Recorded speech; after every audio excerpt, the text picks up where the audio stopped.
আমার ঘর থেকে আমার স্ত্রীর মৃদু চিৎকারের শব্দ ভেসে আসতে লাগলো।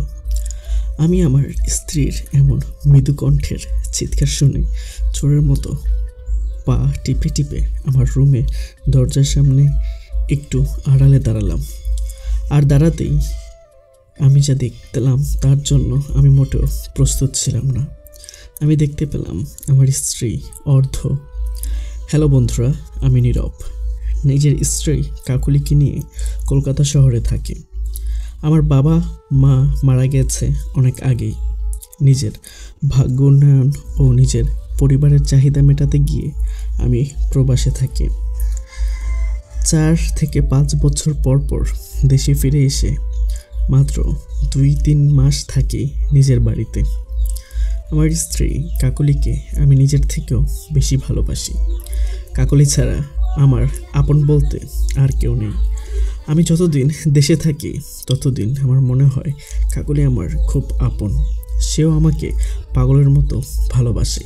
কিন্তু যখন আমি দেশে থাকি না তখন আমার মনে হয় কাকলি আমার থেকে দূরে রাখতে চায়। বলে রাখা ভালো, প্রবাসীরা তেমন একটা সময় পায় না নিজের প্রিয়জনদের সাথে মন ভরে কথা বলার। তারা সব সময় নিজের কাজ নিয়ে এতটাই বিজি থাকে যে সারাদিন কাজ করে রাতের দিকে একটু ফ্রি টাইম পায়। সেই ফ্রি টাইমে নিজের প্রিয়জনদের সাথে কথা বলে সময় কাটায় সবাই। এটি প্রবাসীদের জীবন। আমিও ঠিক তাই। আজও প্রতিদিনের ন্যায় রাতে আমি বাসায় এসে আমার স্ত্রীকে কল করি। প্রায় 15 মিনিট বিজি থাকার পর আমার স্ত্রী ফ্রি হলো। আমি বারবার কল করেই গেলাম। অতঃপর আমার ফোনটা পিক করা হলো। আমার ফোন আমার স্ত্রী পিক করার পর আমার সাথে রুডলি কথা বলতে শুরু করলো। আমি তাকে অনেকবার বোঝানোর চেষ্টা করেছি কেন আমার সাথেই এমনটা করে, কিন্তু আমার কোনো কথাই সে শুনল না। এইদিকে আমার কাজের জায়গা থেকে আমাকে ছুটি দেওয়া হয়েছে। আগামীকাল দেশে ফিরব। সেই কথাটাও আমি আমার স্ত্রীকে বলতে পারলাম না। তার আগেই সে কলটা কেটে দিল। আমি ভাবলাম, যাক, অনেক দিন পর আমি আবারও দেশে ফিরছি। দেশে ফিরে না হয় আমার স্ত্রী কাকুলিকে সারপ্রাইজ দিব। আমি যেটা ভাবলাম ঠিক তাই করলাম। আমিও আমার স্ত্রী কাকুলিকে কিছু বললাম না। তাকে সারপ্রাইজ দিতে আমি দেশে ব্যাক করলাম। এখান থেকেই আসল গল্প শুরু হয়। আমার কলকাতায় এসে সোজা নিজের বাড়িতে চলে আসি। আমি বাড়িতে প্রবেশ করতেই দেখতে পেলাম রুমের দরজার সামনে এক জোড়া জুতা রাখা আছে। এই জুতোগুলো কার? দেখে তো মনে হচ্ছে কোনো পুরুষের।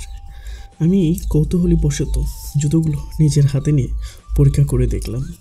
না, এইগুলো তো কোনো পুরুষের। ঠিক এমন সময় আচমকা আমার কানের কাছে আমার স্ত্রী কাকুলির কণ্ঠস্বর ভেসে এলো। কাকুলি খুব শব্দ করে কারোর সাথে কথা বলছে আর হাসছে।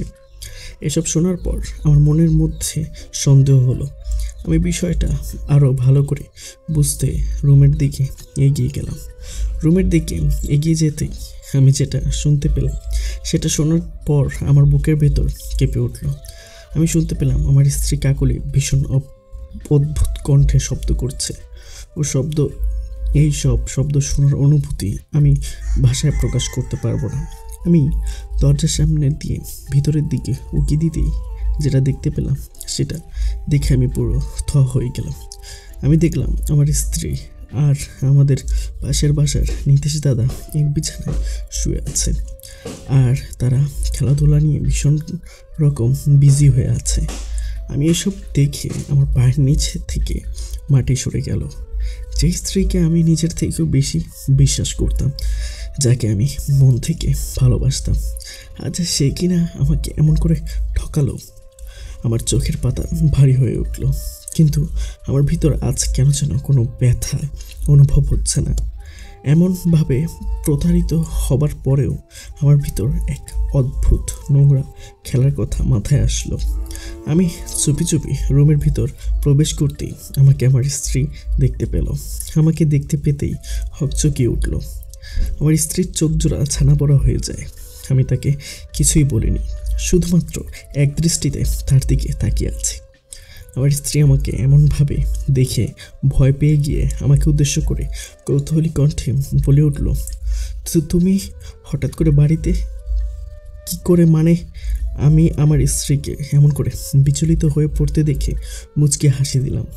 আমার ঠোঁটের হাসি দেখে আমার স্ত্রীর ও পায়ের বাড়ির নিতেশ দাদা দুজনেই চমকে উঠল। সাধারণত এমন সব দৃশ্য দেখার পর সবাই রিয়েক্ট করবে, এটাই স্বাভাবিক, কিন্তু এখানে তো অন্য কিছুই হচ্ছে। নিতেশ আমার স্ত্রী কাকলির দিকে আর আমার স্ত্রী কাকলি নিতেশের দিকে কৌতূহলী দৃষ্টিতে তাকাচ্ছে। আমি আমার স্ত্রী কাকলিকে উদ্দেশ্য করে বললাম, আচ্ছা সত্যি করে বলবে এসবের কি প্রয়োজন ছিল?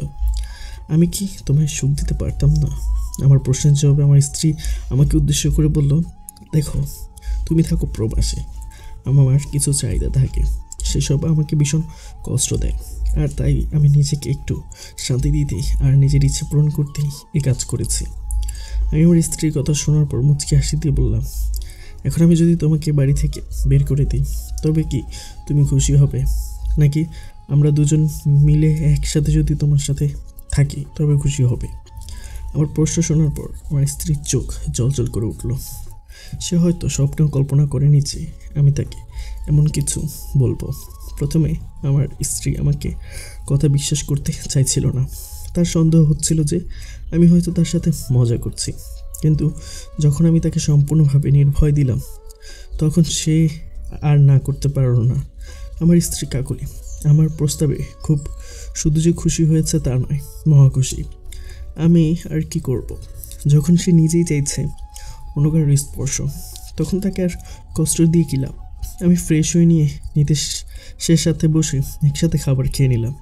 নিতেশ যদিও তখনও ভয়ে ছিল যদি আমি কিছু করে বসি, কিন্তু খাওয়ার সময় পর যখন আমরা তিনজন একসাথে রুমে প্রবেশ করলাম তখন নিতেশের মনের মাঝে থাকা সকল ভয় উবে গেল, আর নর্মালি আমাদের তিনজনের মাঝে একটা ভালো সম্পর্ক হলো। তারপর থেকে রোজ নিয়ম করে আমরা তিনজন একসাথে আড্ডা দিতাম, ভালোই লাগতো আমাদের এসব করে। আমার স্ত্রী যে এত ভালো খেলতে পারে সেটা আমি সেই দিনই ভালো করে বুঝতে পারলাম। সে আমাদের দুজনকে একা খুশি করতে পারে। এখন কাকলি আর সাথে আর রুড আচরণ করে না, বেশ ভালোই চলে আমাদের সংসার। বন্ধুরা, তোমরা ভিডিও দেখো, তবে লাইক কমেন্ট আর সাবস্ক্রাইব করো না, এটা কিন্তু ঠিক না। অনেক কষ্ট করে তোমাদের জন্য ভিডিও বানাই, তোমরা যদি সাপোর্ট না করো তবে আমাদের কষ্টটা বিফলে যাবে। আশা করি তোমাদের ভালোবাসা পাবো। দেখা হচ্ছে নেক্সট ভিডিওতে, সেই পর্যন্ত ভালো থাকবে। ধন্যবাদ।